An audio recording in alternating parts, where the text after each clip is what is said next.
प्रसंग चल रहा है। प्रचेताओं ने 10,000 वर्ष तक समुद्र में खड़े होकर के देवाधिदेव महादेव भगवान शंकर के द्वारा बताए हुए रुद्र गीत के द्वारा भगवान श्री हरि की आराधना की। कल प्रसंग में था भगवान श्री हरि गरुड़ पर सवार होकर के दर्शन दिए।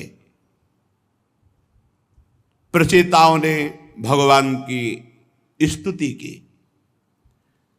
संपूर्ण स्तुति हो जाने के बाद भगवान ने कहा, वरदान मांगो, मेरा दर्शन कभी निष्फल नहीं जाता।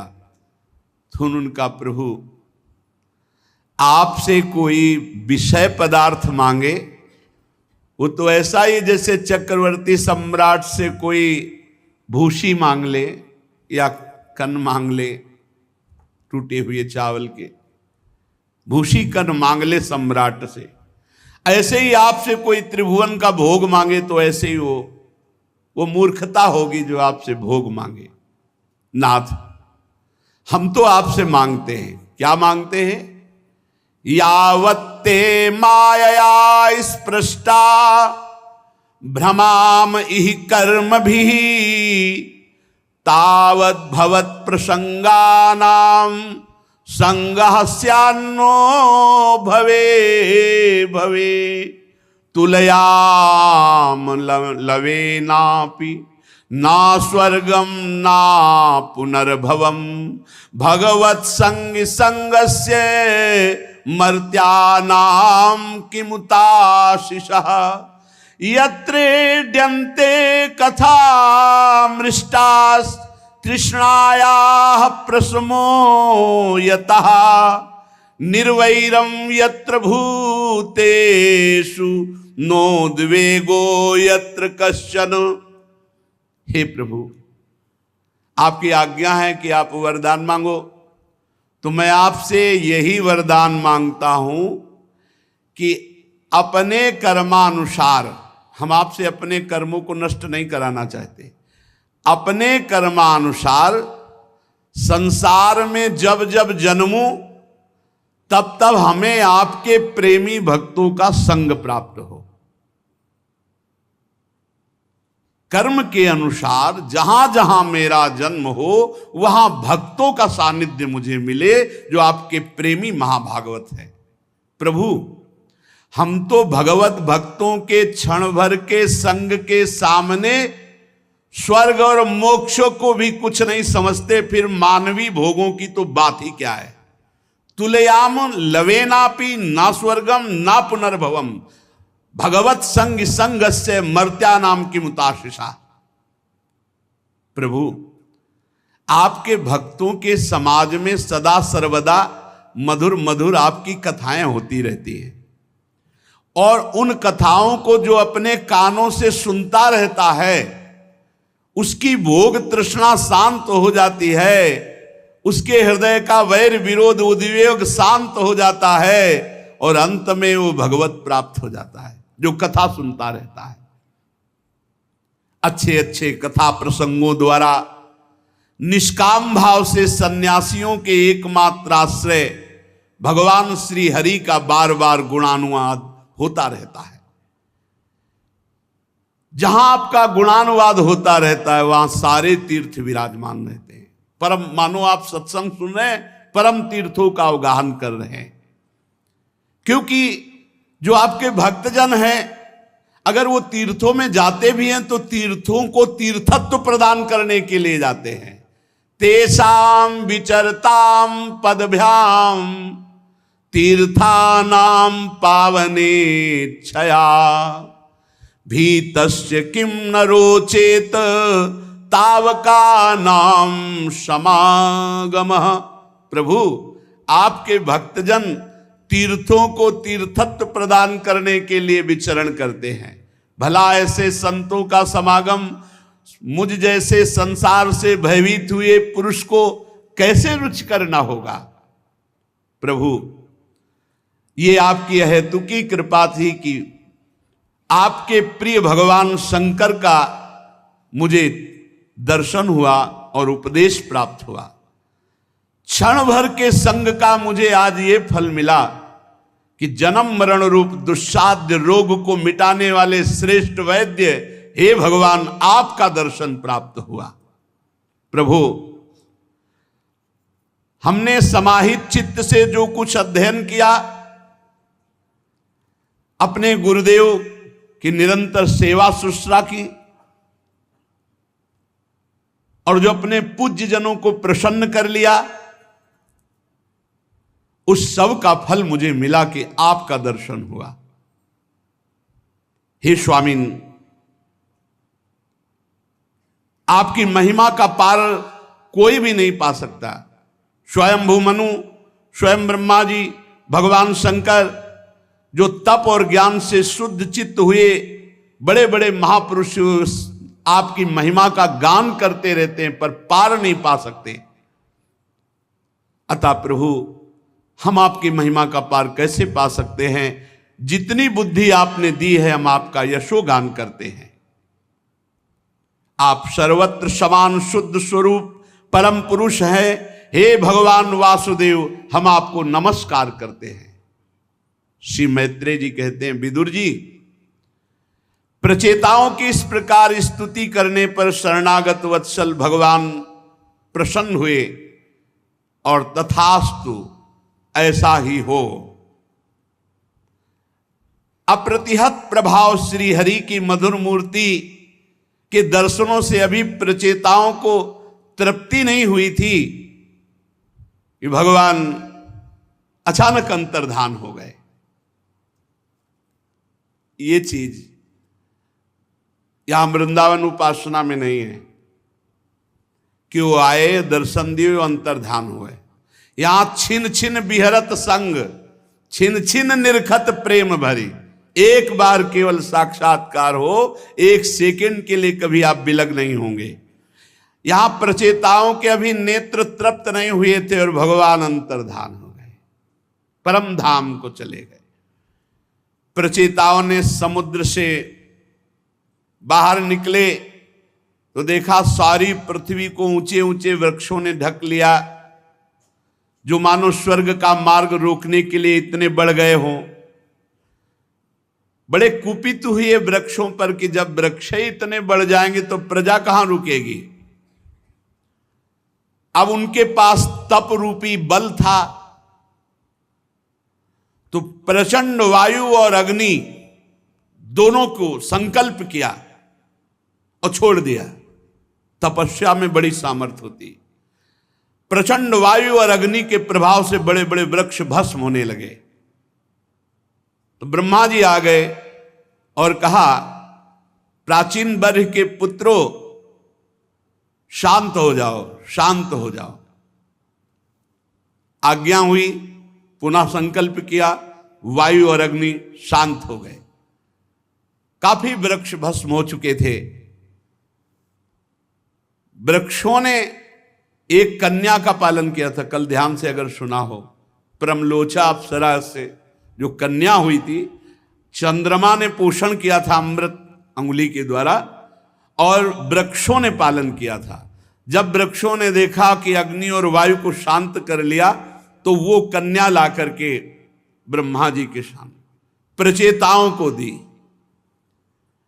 प्रचेताओं को ब्रह्मा जी ने कहा, ये वही है जिसके लिए भगवान ने आदेश किया था कि तुम 10 की पत्नी एक ही हुई, उसका नाम मारिशा, और इतनी सुंदर थी कि देवता भी मोहित हो जाएं।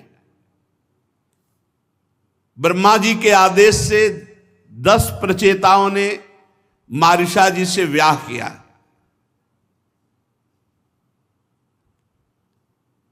इन्हीं के गर्भ से ब्रह्मा जी के पुत्र दक्ष ने श्री महादेव जी की अवज्ञा के कारण अपना पुरुष शरीर त्याग कर जन्म लिया। इन्हीं दक्ष ने चाक्षुष मनवंतर आने पर कालक्रम से पूर्व सर्ग नष्ट हो गया, भगवान की प्रेरणा से नवीन प्रजा उत्पन्न की।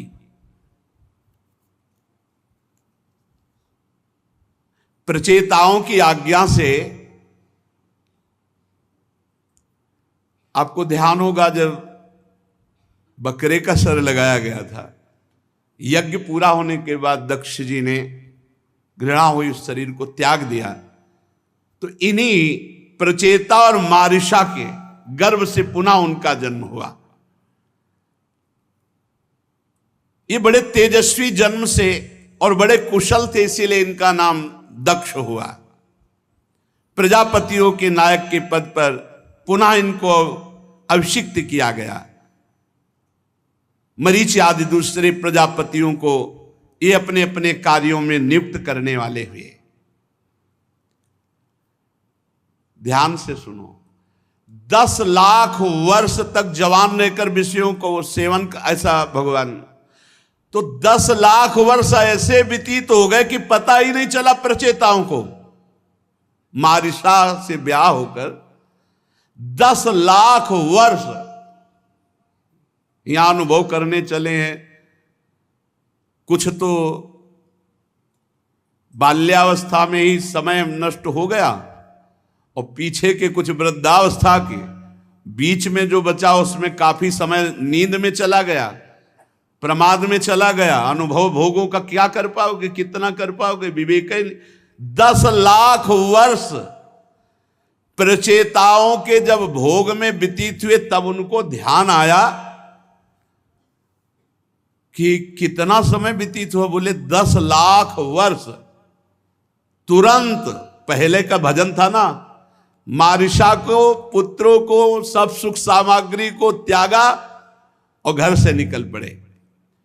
पश्चिम दिशा में समुद्र के तट पर जहां जाजली मुनि ने सिद्धि प्राप्त की थी, वहां पहुंचकर साधना प्रारंभ की। पूर्व अभ्यास, इसीलिए पूर्व में भजन तो अंत में भी भजन। उनको थोड़े ही दिनों में यह ज्ञान हो गया कि मैं आत्मस्वरूप हूं। आत्मविचार ब्रह्म शस्त्र में स्थित हो गए। यह सबसे बड़ी ज्ञान यज्ञ है। मैं आत्मस्वरूप हूं, मैं स्थूल शरीर नहीं हूं, सूक्ष्म शरीर नहीं हूं, मैं कारण शरीर नहीं हूं। उन्होंने प्राण मन वाणी दृष्टि को वश में किया। शरीर को निश्चेष्ट स्थिर सीधा रखते हुए आसन को जीतकर विशुद्ध पर ब्रह्म में स्थित ब्रह्माकार वृत्ति, जहां ब्रह्माकार वृत्ति में स्थित थे, उसी समय देखा गुरुदेव सामने विराजमान देवर्षि नारद जी। नारद जी को आया देख करके प्रचेतागण खड़े हो गए, प्रणाम किया, देश काल के अनुसार पूजा की। आसन में नारद जी बैठ गए। तब नारद जी ने कहा, प्रचेताओं, इस लोक में तुम धन्य हो।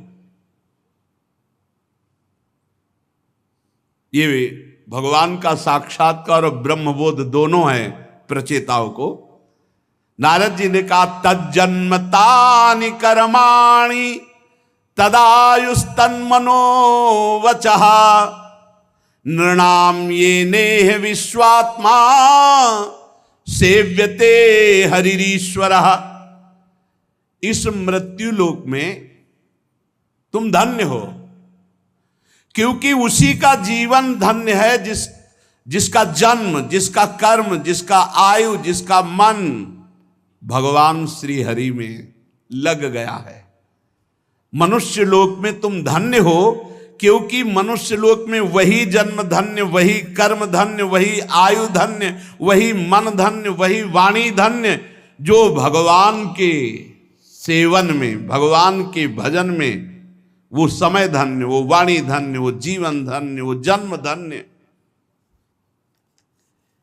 किम जन्मभिस्त्रिभिर्वेह शौक्ल सावित्रयाज्ञिकैः कर्मभिर्वात्रैः प्रोक्तैः पुंसोऽपि विबुधायुषा श्रुतेन तपसा वा किं वचोभिश्चित्तवृत्तिभिः बुद्ध्या वा किं निपुणया बलेनेन्द्रियराधसा किं वा योगेन सांख्येन न्यास स्वाध्याययोरपि किं वा श्रेयो हिरण्यश्च न यत्रात्म प्रदो हरिः।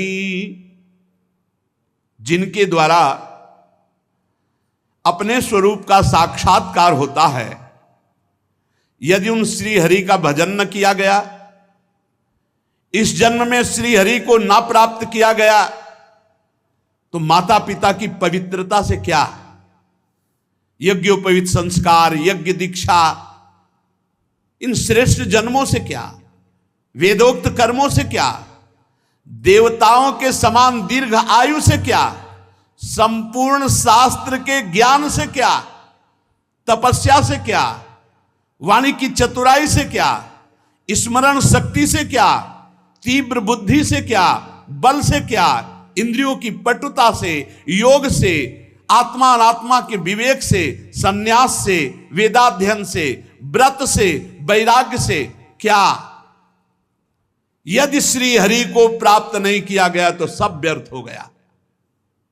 वास्तव में समस्त कल्याणों की अवधि है भगवान का दर्शन और आत्मबोध।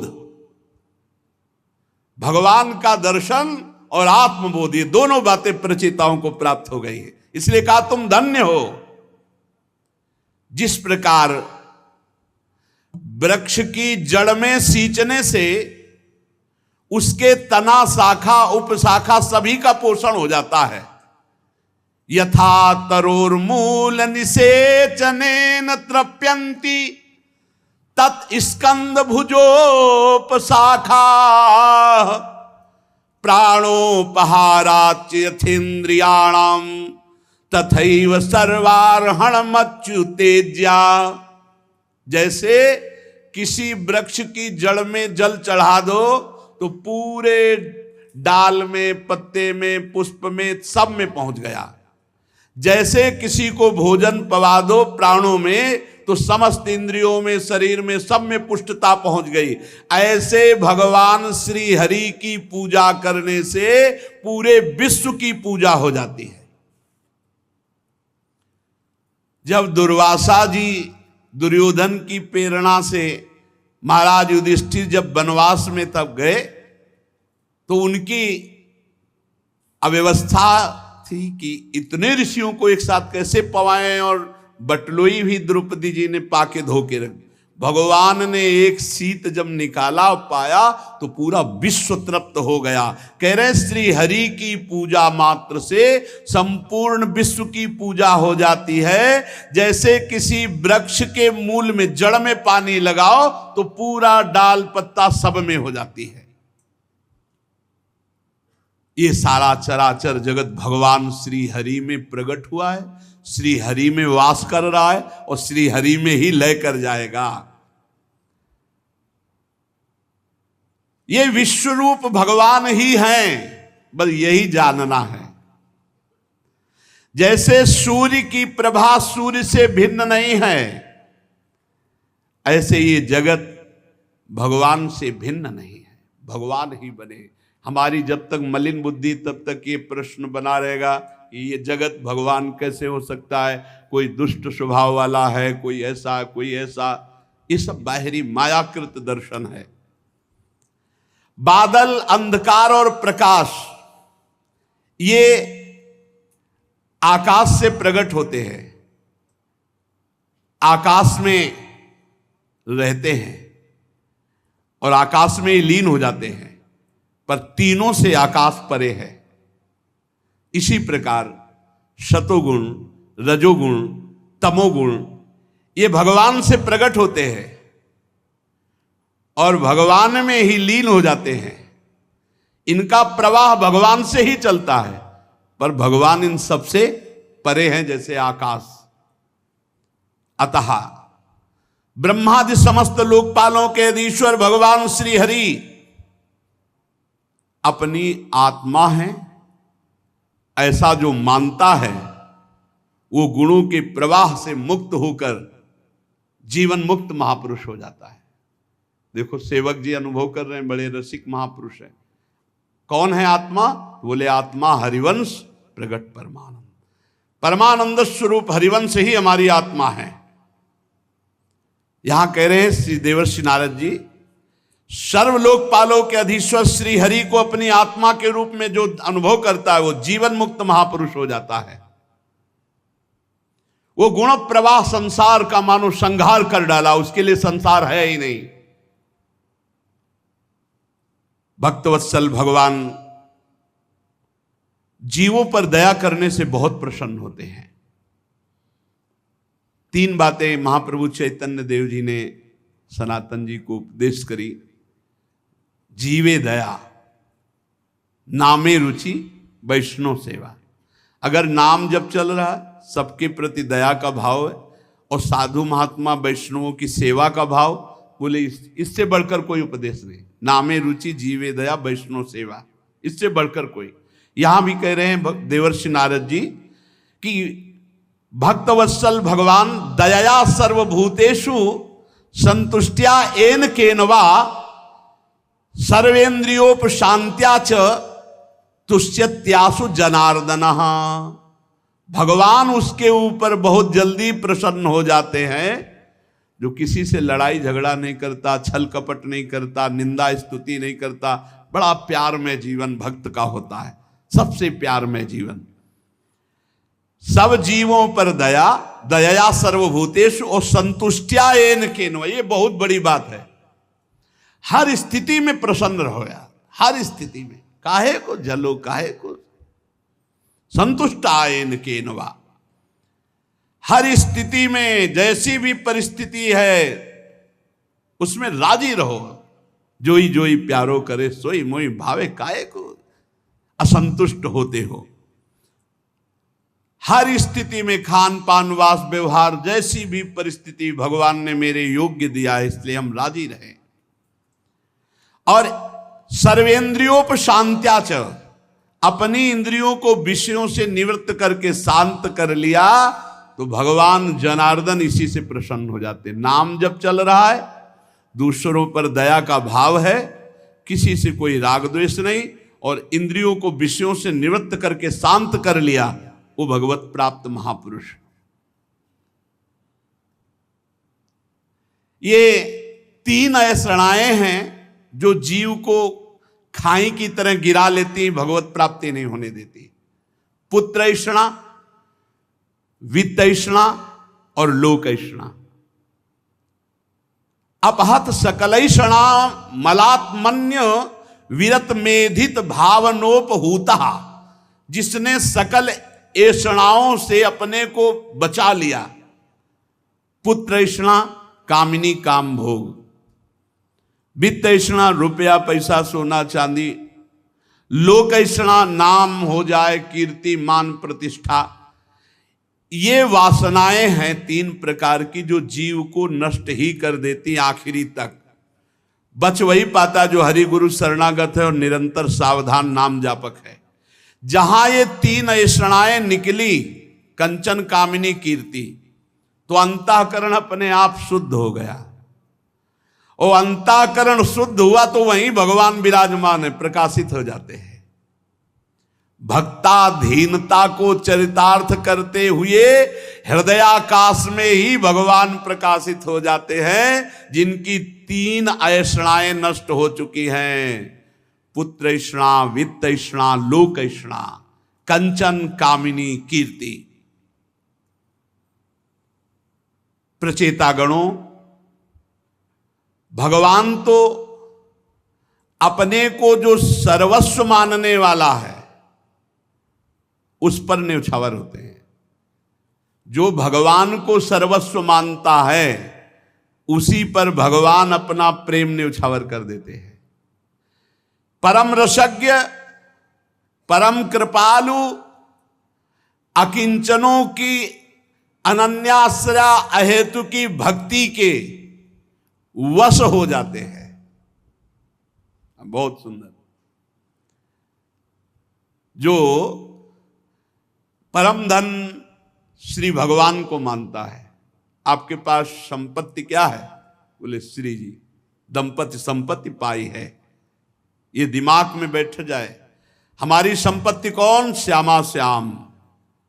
देवर्षि नारद जी कह रहे प्रचेतागणों, जो भगवान को ही सर्वस्व मानता है ऐसे पर भगवान अपना प्रेम न्यौछावर कर देते हैं। परम रसज्ञ, परम कृपालु भगवान अकिंचनों के परम धन हैं और अनन्याश्रया, अन्य आश्रय जिसका नहीं, ऐसों के अधीन हो जाते हैं, अधीन हो जाते हैं। जो लोग शास्त्र ज्ञान के अभिमान में, धन के अभिमान में, कुल और विद्वता के अभिमान में उन्मत्त होकर ऐसे निष्किंचन साधु जनों का तिरस्कार करते हैं, उन दुर्बुद्धियों की पूजा तो प्रभु कभी स्वीकार नहीं करते और उनकी दुर्गति होती है। होता है ऐसा होता है। जब अब शास्त्र के ज्ञान का अभिमान होता है और खूब वैभव होता है तो उनकी एक उन्मत्तता होती है। तो जो अकिंचन भगवद आश्रित जन हैं उनका वो अपमान करते हैं जाकर, क्यों म्यों तर्क, लेकिन, अगर, मगर, ऐसे बहुत तरह से।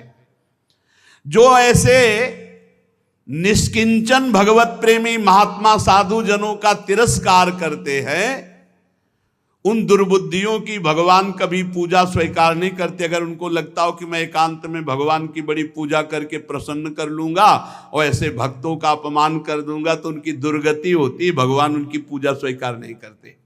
देवर्षि नारद जी कहते हैं भगवान किसी की पूजा की आकांक्षा नहीं रखते, वो स्वरूपानंद से परिपूर्ण है। अरे महालक्ष्मी उनके चरण चापती रहती है, वो बड़े बड़े देवता ब्रह्मादि स्तुति करते रहते हैं, उनकी परवाह नहीं करते। पर इतने पर भी उनके जो दीन अकिंचन भक्त हैं, ऐसे भगवान उनके अधीन रहते हैं। गोस्वामी श्री तुलसीदास जी महाराज कह रहे हैं, जो पे कृपा रघुपति कृपालु की, बैर और के कहा सरे। ध्यान दीजिएगा, होई न बाको बार भगत को, जो को कोटि उपाय करे। यदि भगवान श्री हरि का दास है, निरंतर उनके भजन में है, उनकी कृपा में डूबा हुआ है, तो त्रिभुवन में ऐसा कौन है जो ऐसे भक्त से वैर कर सके? कौन ऐसा त्रिभुवन में पैदा हुआ जो बैर कर सके ऐसे भक्त से, और बैर करके सुरक्षित रह सके?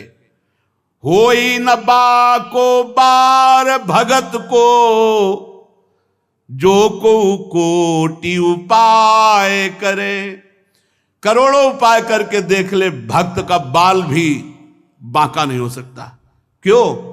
क्योंकि बहुत बड़े श्री हरि उनका वो दास है और निरंतर उनके चिंतन में है। तकै नीचु जो मीचु साधु की, सो पामर तेहि मीचु मरे।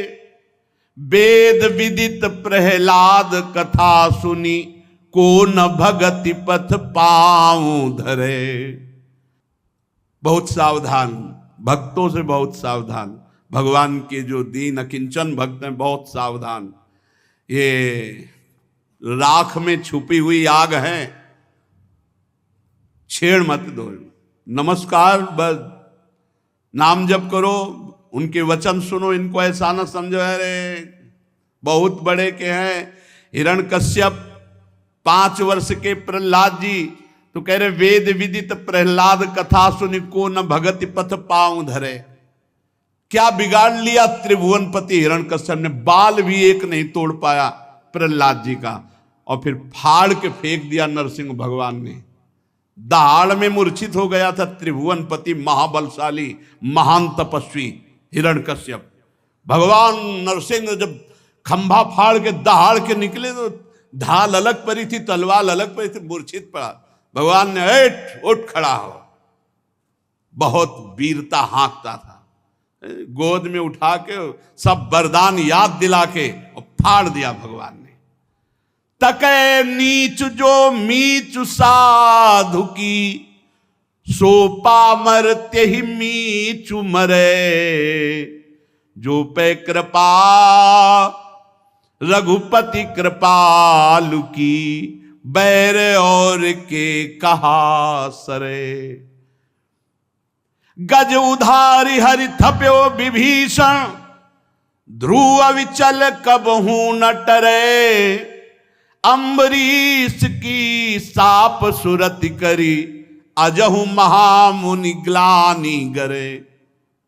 भगवान ने ग्रह का उद्धार करके गज को बचा लिया, रावण का नाश करके विभीषण को लंकाधिपति बनाया।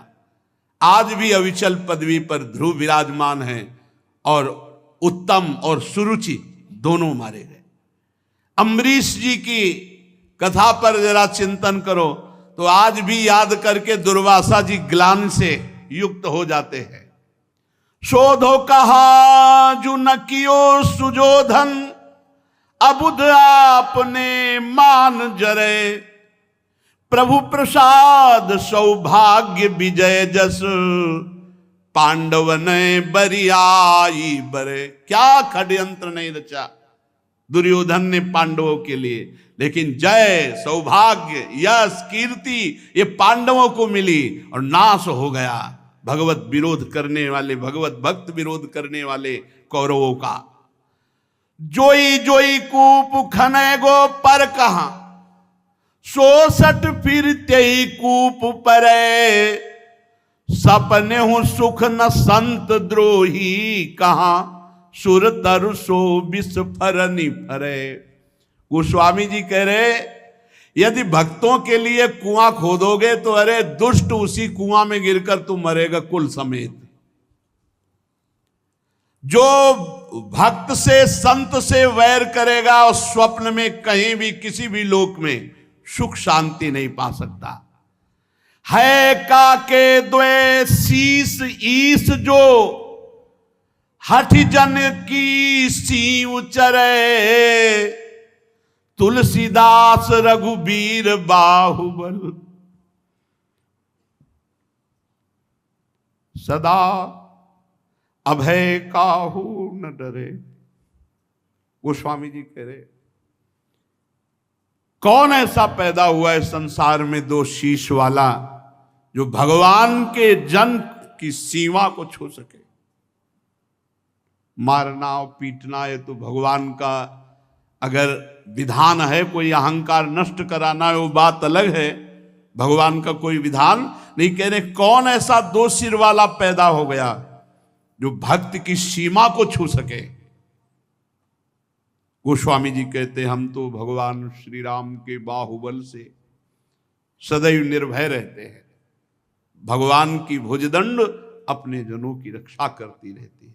अभयद भुजदंड मूल पीनन सुषानुकूल, किसी से डर नहीं। तो देवर्षि नारद जी कह रहे हैं कि जो दुर्बुद्धि भगवान की पूजा का बल रख करके भगवान के भक्तों से द्रोह करे, उनको कष्ट पहुंचावे, साधु जनों का तिरस्कार करे, तो भगवान उनकी पूजा स्वीकार नहीं करते, उनकी दुर्गति होती है। क्यों? भगवान स्वरूपानंद से परिपूर्ण है। महालक्ष्मी जिनके चरण चापती रहती, बड़े बड़े देवता जिनकी स्तुति करते रहते हैं, ऐसे भगवान भी अपने अकिंचन भक्तों के अधीन हैं।